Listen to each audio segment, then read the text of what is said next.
Kerana dengan limpah rahmatnya Allah Subhanahu Wa Taala beri kita sama-sama peluang berada di dalam majlis ilmu kita pada malam ni. Moga-moga kehadiran kita akan termasuk di dalam timbangan amal soleh kita nanti, amin ya rabbal alamin. Baik, kita masuk dalam bab yang ke-20, muka surat 135 bagi tuan-tuan yang ada kitab. Hadis yang ke-39. Hadis yang ke-39. Pemerintah yang menutup diri daripada rakyat. Kata pengarang rahimahullah ta'ala, bab yang ke-20, pemerintah yang tidak memperdulikan rakyat. Ana Abi Maryam sahibi Rasulillah sallallahu alaihi wasallam qala sami'tu Rasulullah sallallahu alaihi wasallam yaqul man waliya min amril muslimina syai'an fahtajaba duna khallatihim wa hajatihim faqrihim wa faqatihim ihtajaballahu yawmal qiyamati duna khallatihi wa wafaqatihi wa hajatihi wa faqrihi. Daripada Abu Maryam, sahabat Nabi SAW, beliau berkata, aku mendengar Rasulullah SAW bersabda, sesiapa yang dilantik memegang urusan kaum muslimin, namun dia menghalang dirinya daripada keperluan, hajat, kemiskinan dan kemelaratan mereka, maka Allah akan menutup dirinya pada hari kiamat daripada keperluan, hajat, miskin, kemelaratan lelaki tersebut. Hadis riwayat Al-Hakim. Hadis ini memberi amaran keras Nabi SAW kepada pemimpin Muslim yang menutup dirinya, iaitu tidak mahu keluar bertemu dengan rakyat dan tidak mahu menguruskan keperluan rakyatnya. Rakyat mempunyai pelbagai keperluan, sama ada disebabkan kefakiran, kemiskinan dan kepapaan. Oleh itu mereka saling memerlukan bantuan daripada pemimpin yang mereka lantik. Baik, hadis pada malam ni masih lagi berkaitan dengan kesusahan. Kita pernah jumpa kesusahan orang yang tak bayar zakat, kesusahan orang yang tak semayang, kesusahan orang yang menipu. Ada macam-macam orang yang susah. Malam ni kita jumpa satu jenis manusia yang akan susah esok di akhirat, adalah pemimpin-pemimpin yang dilantik untuk menguruskan keperluan rakyat yang duduk di bawah dia, tetapi dia menutupi mata dia daripada menunaikan semua keperluan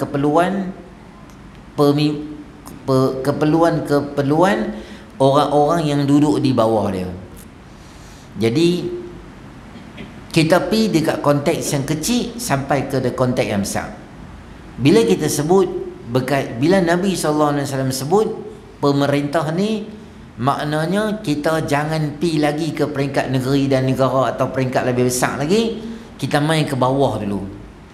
Pertama sekali pada dia adalah dalam konteks keluarga kita.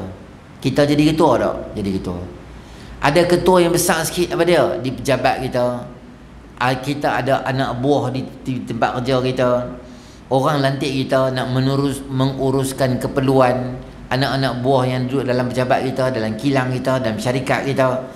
Atau dalam konteks yang lebih besar lagi, pegang masjid ke, atau kita kata pegang urusan berkaitan dengan kampung, daerah, atau apa-apalah. Maknanya walaupun sekadar kita ni ketua blok ke di taman kita ketua, apa saja urusan kita, yang penting orang lantik kita sebagai ada jawatan, sebagai ketua.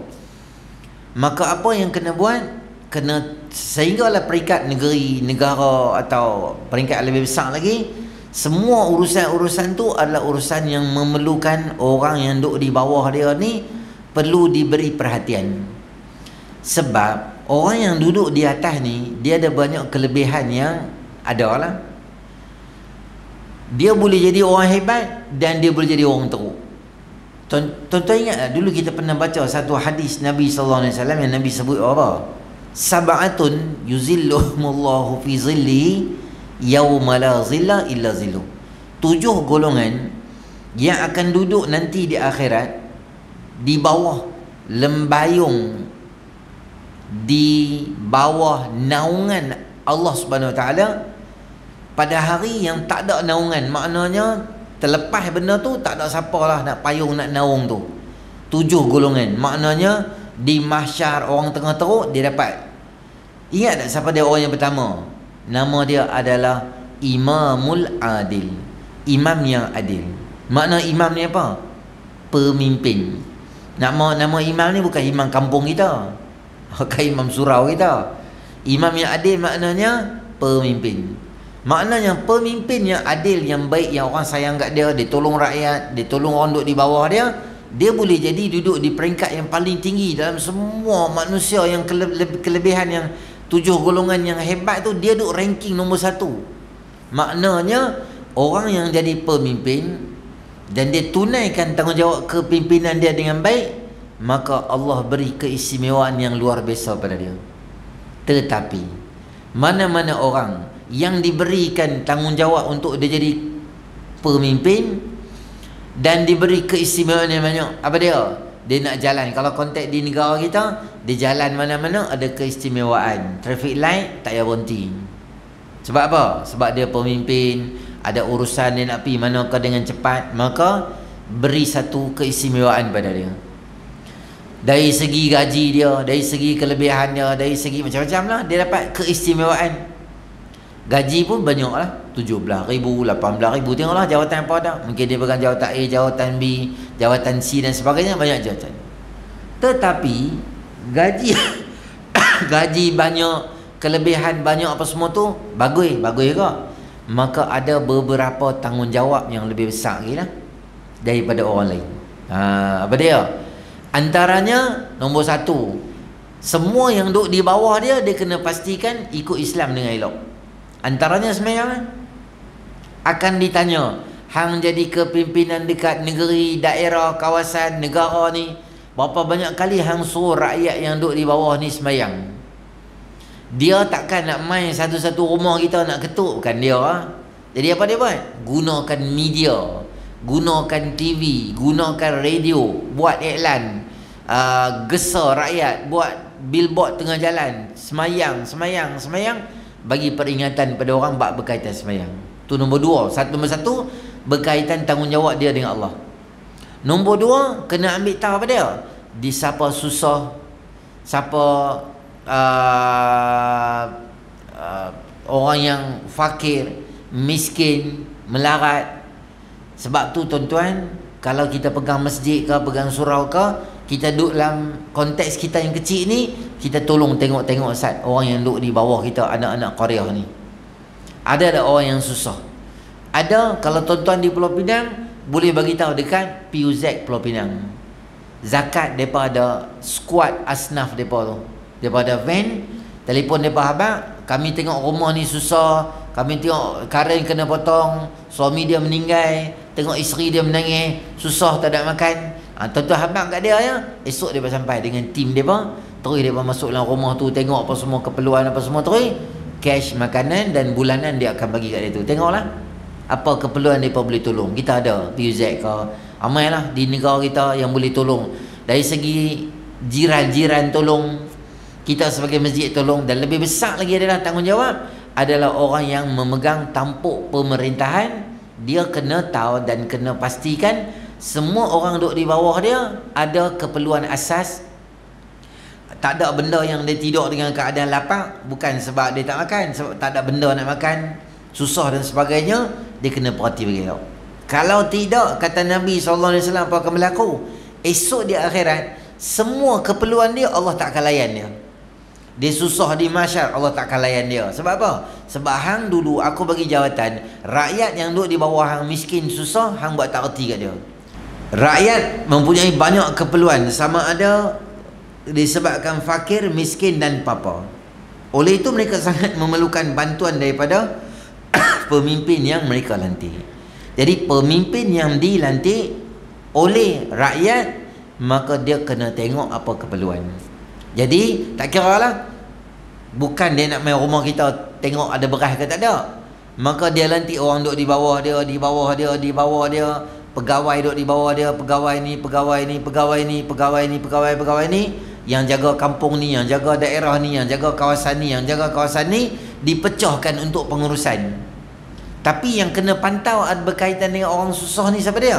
Orang yang duduk di atas tu, dia kena pantau, kena tanya pegawai macam mana, ada orang susah, apa yang kita boleh tolong. Maka kesemua tu ada tanggungjawab. Bukan syok gaji besar, bukan syok ada parking, bukan syok pergi mana pun ada orang teman, tapi ada tanggungjawab besar yang kena tunaikan. Seorang pemimpin dilantik memegang urusan kaum muslimin, pasti akan menghadapi saat getir di mana Allah, di hadapan Allah. Pemimpin berisiko menjadi fakir, miskin, papa dan muflis di akhirat disebabkan tuntutan rakyat yang di bawah tanggungannya. Mungkin dia main dengan pahala yang banyak, tapi rakyat akan kata, wahai Allah, dia dulu jadi kepimpinan dia, tetapi masa dia aku susah, dia tak main tengok aku, dia tak bagi ke aku makanan, dia tak tengok ke aku dalam keadaan susah dan payah. Maka kesemua tu akan disoal esok di akhirat. Sebab tu kita ni, saya abang, ada jawatan jangan belagak. Orang nak sign, orang nak cop, orang nak minta bantuan, kita jangan kira lah latar belakang dia tu. Hang kala apa, hang sokong apa, hang apa. Padahal orang tu dia susah. Maka kita ketepikan sentimen-sentimen yang melibatkan kefahaman dan sebagainya. Kita utamakan kesusahan dia, utamakan kesusahan dia. Kerana sekiranya dia betul-betul menjaga jalan ke amanah tanpa gagal, maka pasti dia akan terselamat. Sekadar kemampuan dia lah, wahai Allah, aku ni macam ni, aku dah lantik sekian-sekian orang untuk jaga kawasan ni, untuk jaga kawasan ni. Dia selalu habaq kat aku, tak ada masalah, tak ada masalah, tak ada masalah. Rupanya ada orang susah di kampung dia. Ada orang susah ni jenis dua, tuan-tuan. Satu jenis habaq kat orang, satu jenis tak habaq, dia jenis diam, jenis tak suka habaq kat orang. Ada orang jenis passion ke tu. Ada satu jenis habaq, bukan jenis habaq, jenis mau. Saya susah, dia buat video, tolonglah, saya tak ada, saya nak makan, beras tak ada, nasi tak ada, gula tak ada. NGO pergi hantar. Tuan-tuan tahu tak, pergi hantar kat rumah dia, beras tu macam Tesco punya banyak. Orang tanya buat beras kan, sebab semua orang bagi, dia ambil, dia buat stok tu, kira 18 tahun pun dia boleh makan lagi beras tu, banyak sangat. Jenis passion tu ada. Dapat dah tadi, sembunyi. Dapat sembunyi. Banyak lah hak WhatsApp kat saya pun banyak kau, ustaz tolong saya nak duit, saya susah, saya ni. Ada hak betul. Kadang daripada luar Sabah pun ada hantar. Saya biasa show selfie dengan IC dia. Dia akan bagi alamat, dia akan bagi nombor IC semua. Ada yang mesej kat saya, dia kata ayat dia, sila bank in pada saya susah. Dia bagi nombor telefon, IC tak bagi nombor telefon, nombor bank, sila bank in. Dia cakap, wish, macam arahan ketua jabatan tau. Sila bank in. Faham pula aku nak bank in, aku kenal hang pun tak. Saya tanyalah, handuk mana, susah anak macam mana, siapa duduk, dia cerita semua. Saya tengok betul, ada saya bank in lah. Dan kalau betul, kadang-kadang dalam grup WhatsApp ustaz-ustaz ni banyak hak selalu duk kena getah ni, macam-macam duk hantar ni, Ustaz Abdullah Khairi. Dia dapat nombor mana tak tahu, dia duk forward kat dia. Lagi dia tanya, Ustaz Syafiq macam mana ni, ada orang Pening ni WhatsApp kat saya, cek saya tengok betul tak dia ni, betul ke dia susah. Saya kata, Ustaz tanya kawan-kawan PUZ kot, mereka ada info ke. Dia kata ada lah, dia ni dapat bantuan bulanan zakat. Dapat dah. Tapi dia saja, dia tak mesej Ustaz Pulau Pinang, hak duduk belah pulau ni, sebab dia duduk belah sini, takut rahsia terbongkar, dia pergi mesej kat orang lain. Ataupun mungkinlah dia betul-betul memerlukan. Ada tak mesej kat Ustaz ni ayat yang sama, bulan depan ayat sama, tapi Ustaz lain pula, tolonglah saya memerlukan RM200 sahaja, saya nak buat ni. Bulan depan dia mesej pula kat Ustaz lain pula. Kita tahu dia ni kaki ranjau. Dia duduk murung orang betul ya. Duk cari side income gitu kan. Duit berlambak, Danny back in. Macam-macam orang duk ada. Maka betul susah, kita bagilah kat dia. Kalau tuan-tuan saya yakin, tuan-tuan bagilah. Kalau tak yakin, tak apalah, saya dah derma kat orang lain cakap tu, jangan marah dia lah. Kita pun tak tahu dia betul tak betul. Orang mai kat kita mai buat kutipan kan, tak tahu dia ni susah tak susah. Kadang kesian makcik-makcik pada Thailand, pada petani, bawa keropok, bawa krepek, panas-panas pukul 2 petang, 3 petang, bawa bakul jalan, susah tu. Kita bukan nak beli, nak makan sangat pun, nak beli, nak bagi ringan dia lah. Kesian dia umur-umur kita. Beli tu, mainlah kat saya RM30. Banyak ni, tak apa. Beli tu nak bagi kurang beban dia. Cari hak mana paling berat. Ni bagi kat aku, ni bagi kat aku, ni kat aku. Ni ya. Ringan-ringan bawa. Dia kata nak makan ada. Beli saja bagi dia ringan hidup dia. Memanglah sagi van mai apa kita tak tahulah sindiket ke apa. Tu aku tak tahulah tu nak lantak hang. Aku fikir aku nak tolong hang. Macam tu lah. Kalau tuan-tuan tak mau derma atau tak mau tolong dia, tak payahlah marah dia. Bagi pemimpin yang menutup dirinya seumpama itu, maka Allah pasti akan menutup dirinya, iaitu tutup cita-cita, harapan, perkenan, bantuan yang boleh diperolehi pemimpin tersebut pada hari kiamat. Oleh itu, risiko menjadi fakir yang muflis sangat tinggi ke atas mereka.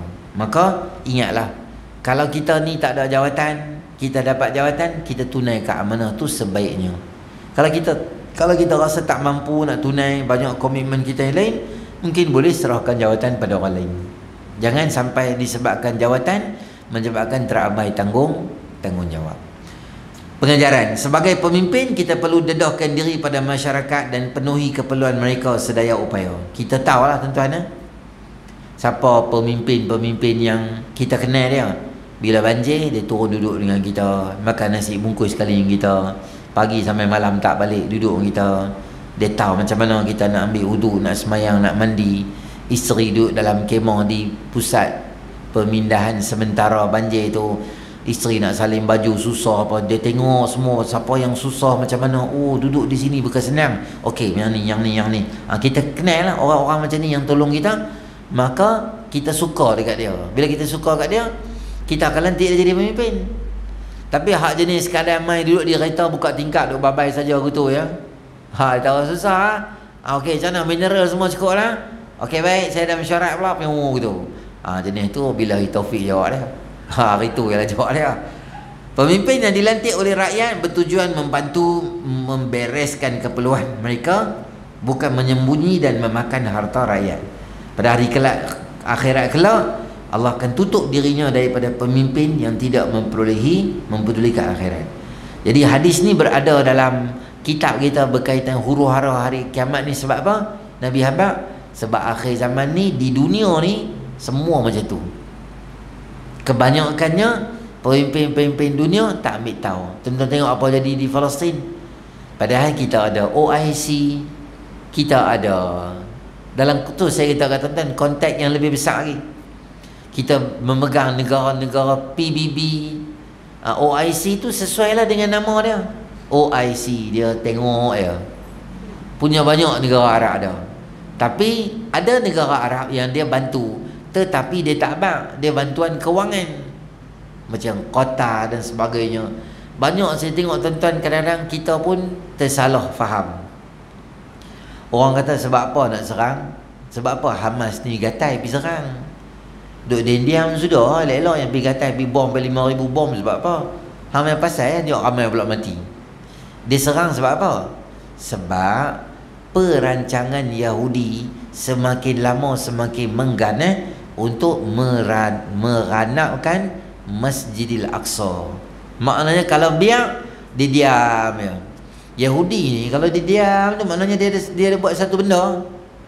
Macam anak kita lah kan. Dia duduk depan rumah kita, depan hall tu duduk main sini, main sana, main sini, main sana. Kita dengar dia ingat. Kata duk cerai 10 minit cari tak jumpa. Mana dia ni? Dia ada tu. Dia main bedok kat belakang. Lagi dia pergi ambil make up mak dia, lipstick lah patah-patah gitu. Dia ada projek dia buat, dia diam gitu kan. Geng Yahudi ni, dia kalau duduk diam je kita pun tak dengar. Tak serang apa umat Islam apa dia buat. Rupanya ada benda dia buat. Apa dia buat? dia duk korek Masjid Al-Aqsa tu nak bagi ranap, dia nak naik dia punya Haikal Sulaiman tu lah plan besar dia. Jadi tindakan Hamas serang tu betul, dan rakyat Palestin pun mereka faham tentang semangat yang ada dekat mereka tu. Mereka okey, serang tu memang betul, bagi pengajaran dan peringatan bahawa kami ni tak duk saja, kami memang untuk serang. Ada orang kata Hamas ni pergi serang buat apa? Iyalah, Hamas kan tentera. Hamas tu dia macam regimen askar Melayu. Palestin dia ada tentera dia nama Hamas lah. Bawah Hamas tu adalah brigade antaranya Al-Qassam. Dah tu tujuan dia perang lah. Takkan tuan-tuan suruh Hamas menjual kopi ais dengan Milo ais duduk kat rumah. Perang lah. Betul je tu. Tu memang tujuan dia memang nak perang lah.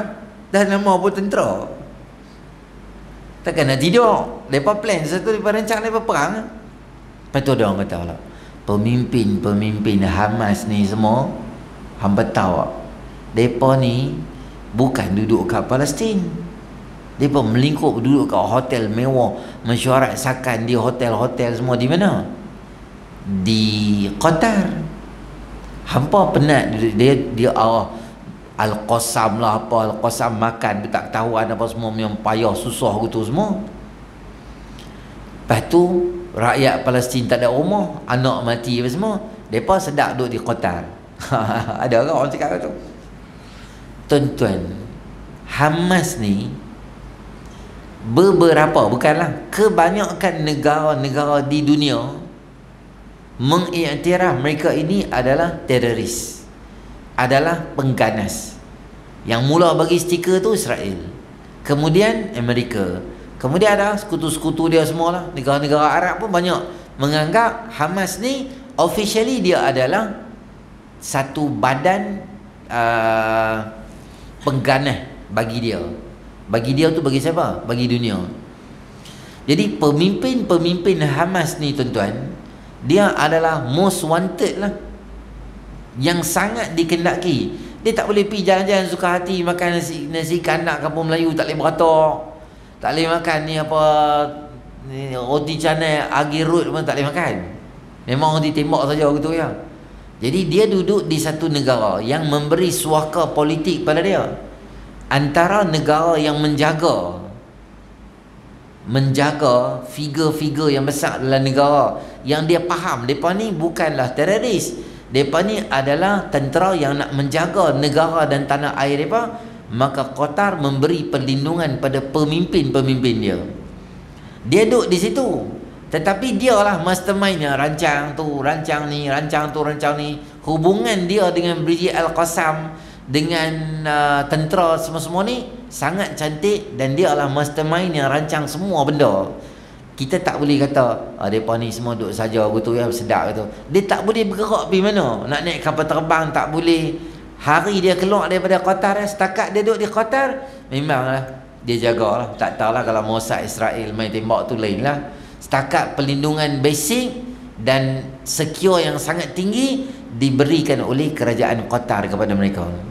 Sama jugalah beberapa ulama-ulama yang dibuang daripada negara mereka macam Yusuf Al-Qaradawi dan sebagainya, memilih Qatar untuk kekal tinggal di sana. Qatar ni dia lebih ditang tu pula. Walaupun dia tak hantar tentera, dia tak hantar jet ke apa ke tak tahu lah, mungkin dia hantar, tapi dia tolong dia jenis macam ni. Mesir tolong cara Mesir. Ada negara-negara Arab ni ada tolong dia, ada juga, tapi mungkin dia tak didedahkan, sebab dia pun nak jaga ke hubungan dia supaya rakyat dia tak susah dan sebagainya. Maknanya win-win situation, bergerak masing-masing ada peranan dia menolong dia. Jadi kita di sini tuan-tuan Jabatan Agama 2 kali dah buat kutipan. Minggu ni saya tak tahu ada kutipan ke tak. Tak apalah, kalau ada NGO ke siapa-siapa mai ceramah Palestin ke apa ke yang tuan-tuan rasa trusted, bolehlah bagi sumbangan pada dia. Lepas tu ada beberapa syarikat-syarikat yang mula viral dah berkaitan dengan produk-produk mereka tu, yang tuan-tuan boleh elakkan guna. Ada orang kata, alah tu semua sat ya, tak lagi hang tengok Palestin berdiam dia pergi guna pula benda-benda tu. Tak apalah tuan-tuan, sekadar kita boleh tunjuk kita punya semangat untuk kita tidak menggunakan produk-produk tu. Kalau boleh dalam tempoh lebih lama, lebih baik. Kalau lebih lama, lebih baik. Dan kita pun ada banyak produk-produk yang boleh gantikan benda-benda tu.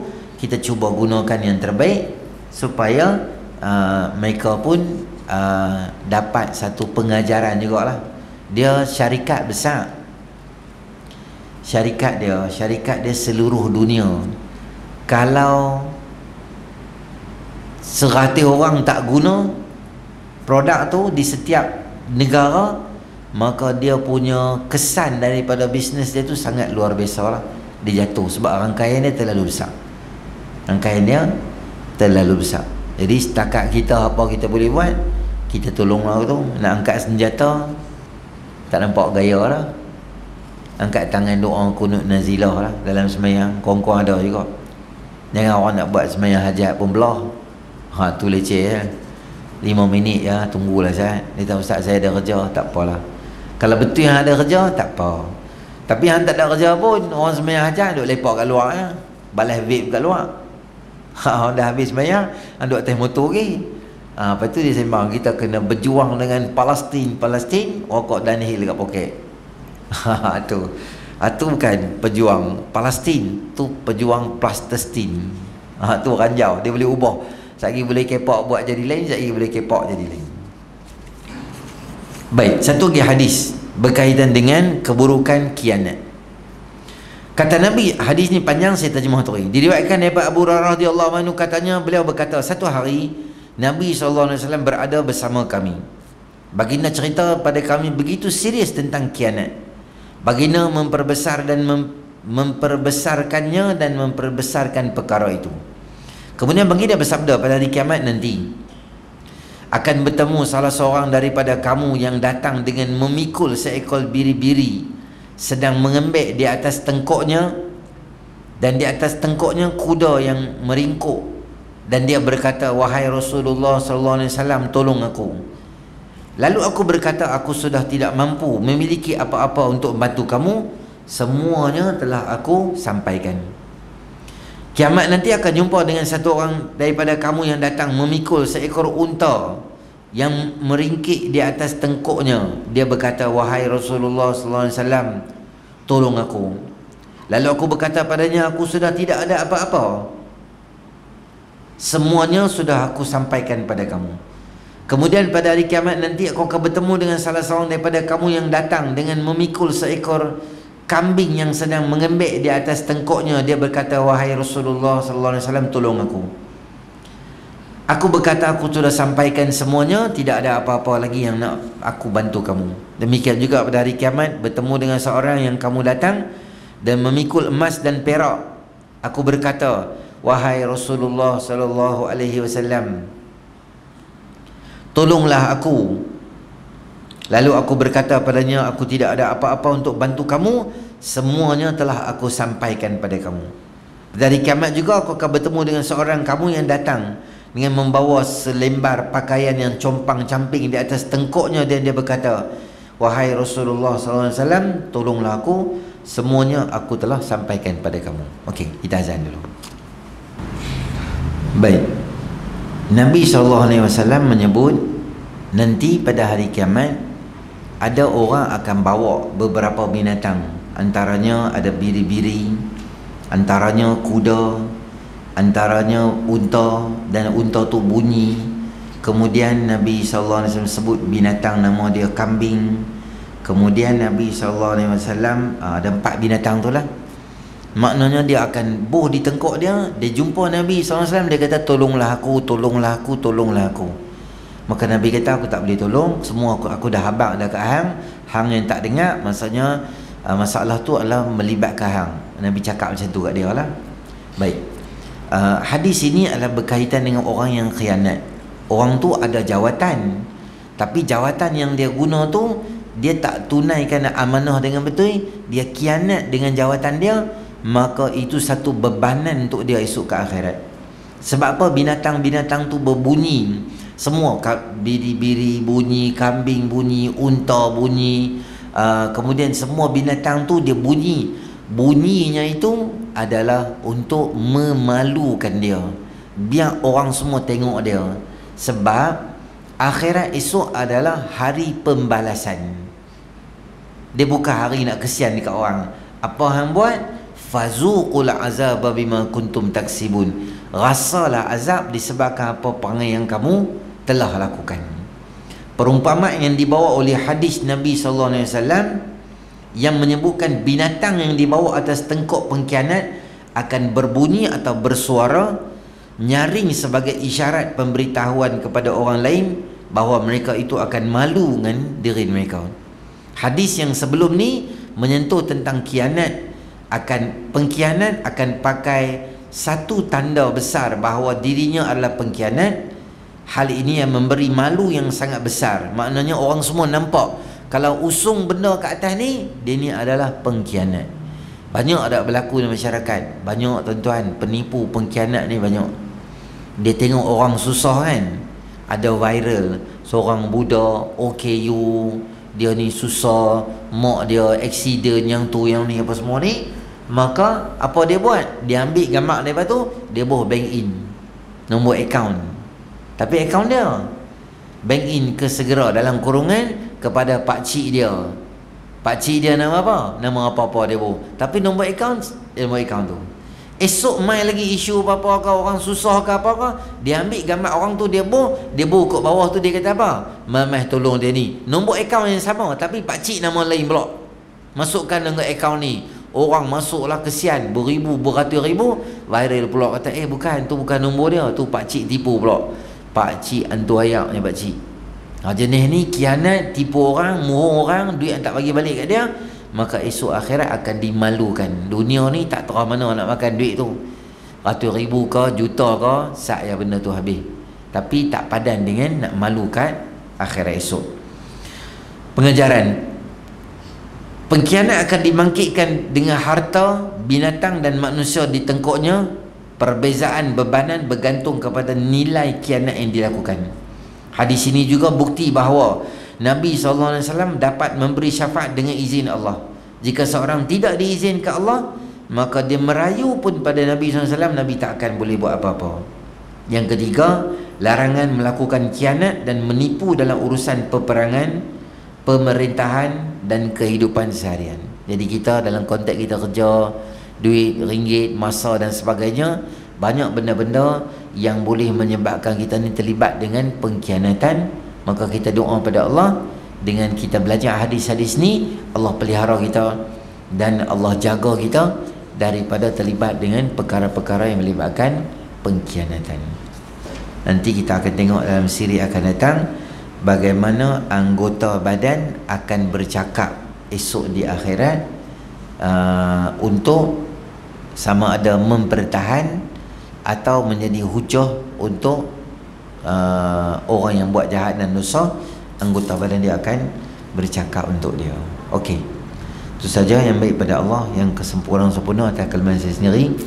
A'udzubillahi minasyaitonir rajim. Bismillahirrahmanirrahim. Alhamdulillahirabbil alamin. Wassalatu wassalamu ala asyrafil anbiya wal mursalin wa ala sahbihi ajma'in. Allahumma anfa'na bima 'allamtana wa 'allimna ma yanfa'una wa zidna ilman. Rabbana atina fid dunya hasanah wa fil akhirati hasanatan wa qina adzabannar. Sallallahu ala sayyidina Muhammadin nabiyil ummi wa ala alihi washabihi ajma'in. Walhamdulillahi rabbil alamin. Subhanakallahumma bihamdika asyhadu an la ilaha illa anta, nastaghfiruka wa atubu ilaik.